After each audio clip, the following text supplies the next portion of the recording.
ಆತ್ಮೀಯ ಸ್ಪರ್ಧಾ ಮಿತ್ರರೇ, ನಾನು ನಿಮ್ಮ Ravi sir, 4G science and author. ಸ್ನೇಹಿತರೆ, 14/7/2024 ಈ ಒಂದು ಡೇಟಲ್ಲಿ ಜರುಗಿದ BMTC KK ಪರೀಕ್ಷೆಯಲ್ಲಿ ಬಂದಿರುವ ಸೈನ್ಸ್ ಪ್ರಶ್ನೆಗಳು, ವಿಜ್ಞಾನ ವಿಭಾಗದ ಪ್ರಶ್ನೆಗಳನ್ನು ತಿಳಿಸ್ಕೊಡ್ತಾ ಹೋಗ್ತೀನಿ. ಯೂಸ್ ಮಾಡ್ಕೊಳ್ಳಿ. ಮೊದಲ ಪ್ರಶ್ನೆ, 20 ಹರ್ಟ್ಜ್ಗಳಿಗಿಂತ ಕಡಿಮೆ ಆವರ್ತನ ಇರುವ ಶಬ್ದಗಳನ್ನು ಡ್ಯಾಶ್ ಎನ್ನುವರು.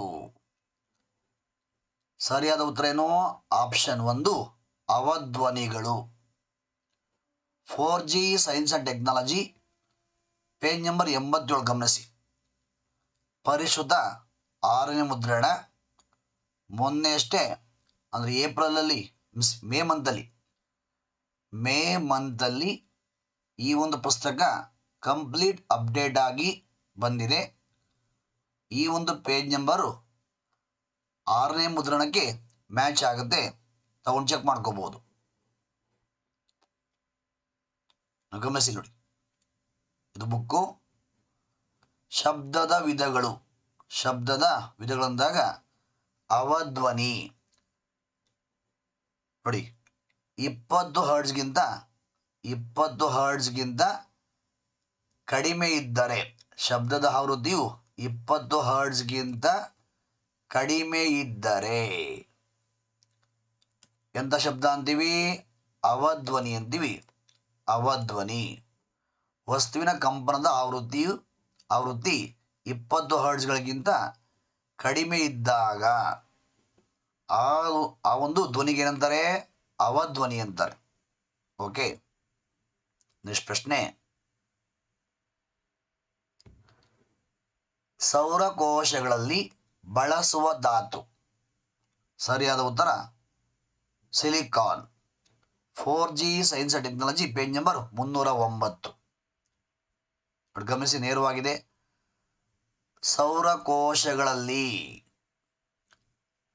ಸೌರಕೋಶಗಳನ್ನು ತಯಾರು ಮಾಡುವಾಗ ಬಳಸಕ್ಕಂತಹ ಧಾತು ಯಾವುದು? ಸಿಲಿಕಾನ್. ನೇರವಾಗಿದೆ. ನೆಕ್ಸ್ಟ್ ಪ್ರಶ್ನೆ, ವಿದ್ಯುದರ್ಶಕ ಉಪಕರಣವನ್ನ, ಅಂದರೆ ಎರಡೋಸ್ಕೋಪ್, ಯಾವುದನ್ನು ಪತ್ತೆ ಹಚ್ಚಲು ಬಳಸಲಾಗುವುದು? ಸರಿಯಾದ ಉತ್ತರ ಆಪ್ಷನ್ 3, ವಿದ್ಯುತ್ ಆವೇಶ, ವಿದ್ಯುತ್ ಚಾರ್ಜ್.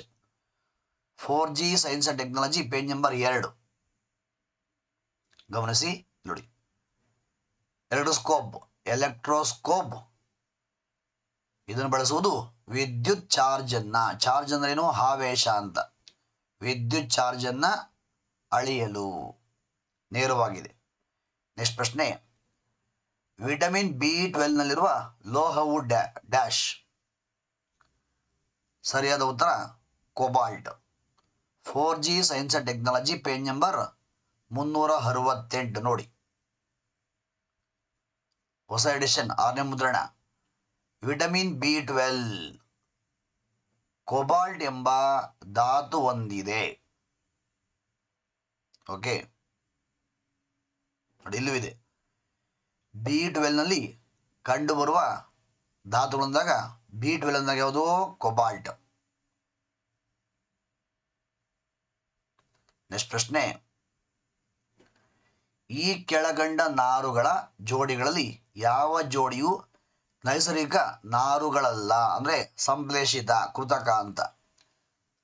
ಸರಿಯಾದ ಉತ್ತರ ಆಪ್ಷನ್ 3, ನೈಲಾನ್ ಮತ್ತು acrylic. 4G science and technology, page number 279, page number 118, ಎರಡು ಕಡೆ ಇದೆ. ಗಮನಿಸಿ ನೋಡಿ, ನೈಲಾನ್ ಒಂದು ಮಾನವ ನಿರ್ಮಿತ ಎಳೆ ಅಥವಾ ಸಂಪೂರ್ಣ ಸಂಶ್ಲೇಷಿತ ಎಳೆ. ಯಾವುದು? ನೈಲಾನ್. ಒಂದಾಯ್ತಲ್ವಾ? ಮತ್ತೊಂದು ನೋಡಿ, ಅಕ್ರಿಲಿಕ್ ಎಂಬ ಸಂಶ್ಲೇಷಿತ ಮೀನ್ಸ್ ಕೃತಕ ಅಂತ. ಇಲ್ಲೂ ಇದೆ, ಮತ್ತೊಂದು ಕಡೆ ನೇರವಾಗಿ ಇದೆ. ಸಂಶ್ಲೇಷಿತ ನಾರುಗಳು ಪಾಲಿಸ್ಟರು, ನೈಲಾನು, ಅಕ್ರಿಲಿಕ್ಕು, ಇವು ಸಂಶ್ಲೇಷಿತ ಮೀನ್ಸ್ ಕೃತಕ ಅಂತ. ನ್ಯಾಚುರಲ್ ಅಲ್ಲ, ಆರ್ಟಿಫಿಷಿಯಲ್, ಕೃತಕ, ಸಂಶ್ಲೇಷಿತ, ಸಿಂಥೆಟಿಕ್. ನೆಕ್ಸ್ಟ್ ಪ್ರಶ್ನೆ, ಕರ್ನಾಟಕದಲ್ಲಿ ರೇಷ್ಮೆ ಬೆಳೆಯನ್ನು ಪರಿಚಯಿಸಿದ ದೊರೆ ಯಾರು? Option 3 Tipu Sultan. 4G science and technology page number 65. ಇಲ್ಲಿ ನಾನು ರೇಷ್ಮೆ ಅಂತೇಳಿ ಒಂದು ಟಾಪಿಕ್ ಮಾಡಿದ್ದೀನಿ. ರೇಷ್ಮೆ, ಸಿಲ್ಕ್ ಅಂತ ಒಂದು ಟಾಪಿಕ್ ತಗೊಂಡು ಅದು ಸಂಬಂಧಪಟ್ಟಂಗೆ ಕಂಪ್ಲೀಟ್ ಮಾಹಿತಿಯನ್ನ ಈ ಥರ ಚಾರ್ಟಲ್ಲಿ ಕೊಟ್ಟಿದ್ದೀನಿ. ಅಲ್ಲಿ ಈ ಒಂದು ಪ್ರಶ್ನೆ ಕವರ್ ಆಗಿದೆ ನೋಡಿ. ಇದು ಹೊಸ ಎಡಿಷನ್ನು. ಹೊಸ ಎಡಿಷನಲ್ಲಿ ಯಾವ ಟಾಪಿಕ್ಗಳು ವೆರಿ ವೆರಿ ಇಂಪಾರ್ಟೆಂಟ್ ಇದ್ದಾವೆ ಅವುಗಳನ್ನ ಸಿಂಪಲ್ ಆಗಿ ಈ ಥರ ಪ್ರೆಸೆಂಟೇಷನ್ ಮಾಡಿ ನ್ಯೂ ಎಡಿಷನ್ ಬಂದಿದೆ, ಯೂಸ್ ಮಾಡ್ಕೊಳ್ಳಿ. ನೋಡಿ, ಕರ್ನಾಟಕಕ್ಕೆ ರೇಷ್ಮೆಯನ್ನು ಪರಿಚಯಿಸಿದವರು ಟಿಪ್ಪು ಸುಲ್ತಾನ್. ನೆಕ್ಸ್ಟ್ ಪ್ರಶ್ನೆ, ಕೆಳಕಂಡ ಯಾವ ಕ್ರಿಯೆಯು ರಾಸಾಯನಿಕ ಬದಲಾವಣೆಯಾಗಿರುತ್ತದೆ? ನೋಡಿ, ಮಂಜುಗಡ್ಡೆ ಕರಗುವುದು ಭೌತ ಬದಲಾವಣೆ, ನುಸಿ ಉಂಡೆ ನ್ಯಾಪ್ತಲೀನ್ ಉತ್ಪಾದನಾ ಭೌತ ಬದಲಾವಣೆ, ನೀರು ಮಂಜುಗಡ್ಡೆ ಆಗುವುದು ಭೌತ ಬದಲಾವಣೆ, ಮೇಣಬತ್ತಿ ಉರಿಯುವುದು ಕೆಮಿಕಲ್ ಚೇಂಜ್, ರಾಸಾಯನಿಕ ಬದಲಾವಣೆ. 4G science and technology page number 269. ಗಮನಿಸಿಲಿ, ಭೌತ ಬದಲಾವಣೆಗಳು, ಮಂಜುಗಡ್ಡೆ ಕರಗುವುದು, ಶುಷ್ಕ ಮಂಜುಗಡ್ಡೆ ಉತ್ಪಾದನಾ, ಆಯ್ತಾ? ಈ ಥರ ಈ ಒಂದು ಪೇಜನ್ನು ಓದೋ ನಿಮಗೆ ಸಿಗ್ತದೆ. ನೆಕ್ಸ್ಟ್ ಪ್ರಶ್ನೆ, ಭಾರತ ಸರ್ಕಾರವು ಈ ಕೆಳಗಂಡ ಯಾವ ಕ್ಷೇತ್ರದಲ್ಲಿ ಮಾಡಿದ ಗಮನಾರ್ಹ ಕೊಡುಗೆಗೆ ಅಮೃತಾದೇವಿ ಬಿಷ್ಣೋಯ್ ರಾಷ್ಟ್ರೀಯ ಪುರಸ್ಕಾರವನ್ನು ಸ್ಥಾಪಿಸಿದೆ? ಸರಿಯಾದ ಉತ್ತರ ಆಪ್ಷನ್ 4 ವನ್ಯಜೀವಿ ಸಂರಕ್ಷಣೆ. 4G science and technology page number 565. ನೋಡಿ, ಗಮನಿಸಿಲಿ, ವನ್ಯಜೀವಿಗಳನ್ನ ರಕ್ಷಿಸುವಲ್ಲಿ ಯಾವ ಪ್ರಶಸ್ತಿ? ಅಮೃತಾದೇವಿ ಬಿಷ್ಣೋಯ್ ಪ್ರಶಸ್ತಿ.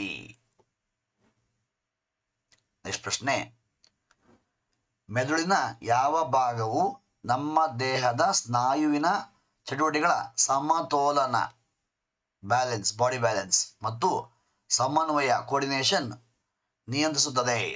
ಸರಿಯಾದ ಉತ್ತರ ಸೆರಬೆಲ್ಲಂ, ಕನ್ನಡದಲ್ಲಿ ಅನುಮಸ್ತಿಷ್ಕ ಅಂತೀವಿ. 4G science and technology page number 423. ನೋಡಿ, ಗಮನಿಸಿಲಿ, ಅನುಮಸ್ತಿಷ್ಕ ಅಂತೀವಿ, ಸೆರಬೆಲ್ಲಂ ಅಂತೀವಿ. ಇದರ ಕಾರ್ಯ ಏನು? ಸ್ನಾಯುಗಳ ಹೊಂದಾಣಿಕೆ, ದೇಹದ ಸಮತೋಲನ.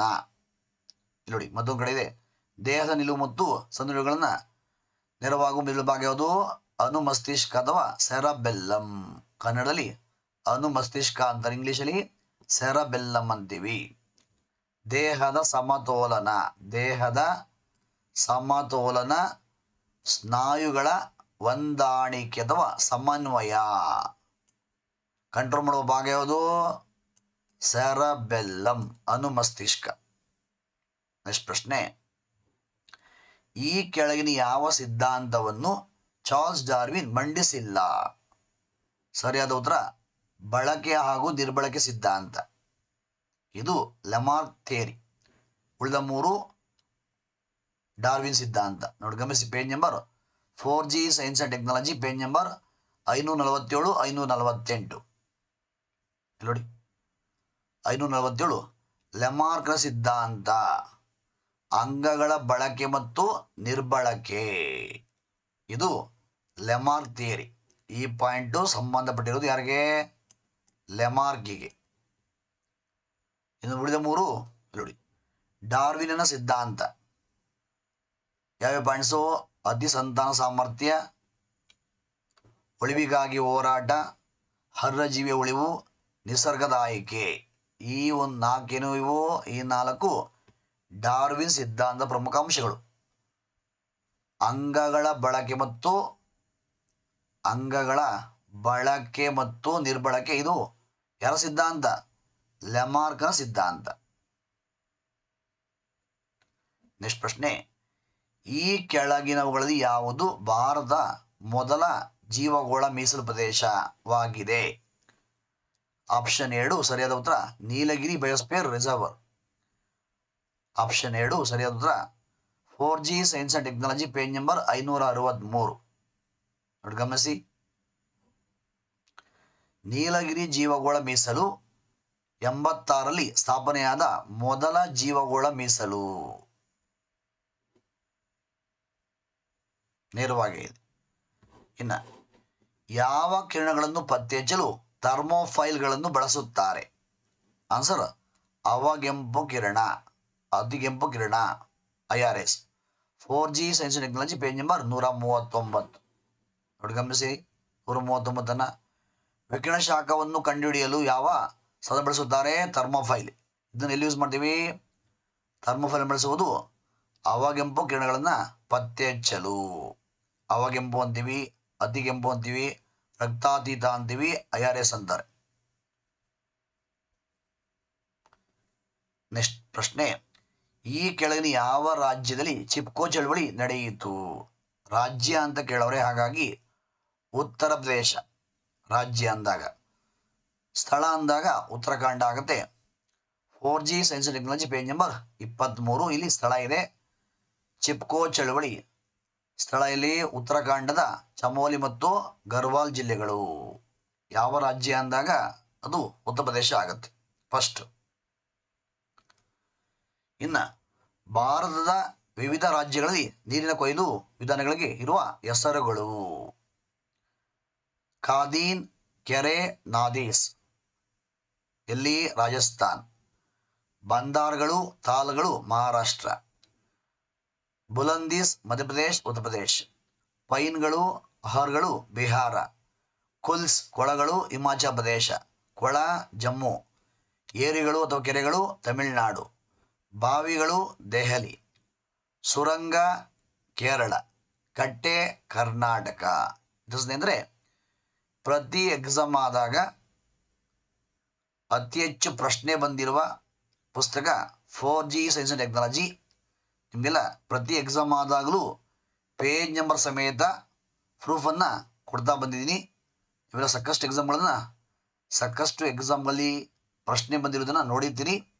ಹಾಗಾಗಿ ಈ ಒಂದು ಪುಸ್ತಕ ಕಳೆದ ಮೇ ಮಂತಲ್ಲಿ 4G ಸೈನ್ಸ್ ಅಂಡ್ ಟೆಕ್ನಾಲಜಿ ಇದೆಯಲ್ಲ, ಈ ಒಂದು ಪುಸ್ತಕ 2024 ಮೇ ಮಂತಲ್ಲಿ ಪ್ರಚಲಿತ ವಿಜ್ಞಾನದೊಂದಿಗೆ ಅಪ್ಡೇಟ್ ಆಗಿ ಬಂದಿದೆ. ಈ ಬಾರಿ ಕೆಲವೊಂದು ಹೊಸ ವಿಚಾರಗಳನ್ನು ಸಿಂಪಲ್ ಆಗಿ ಪ್ರೆಸೆಂಟೇಷನ್ ಮಾಡಿ ಅಪ್ಡೇಟ್ ಮಾಡಿದ್ದೀನಿ. ಕ್ವಾಲಿಟಿ ಇದೆ.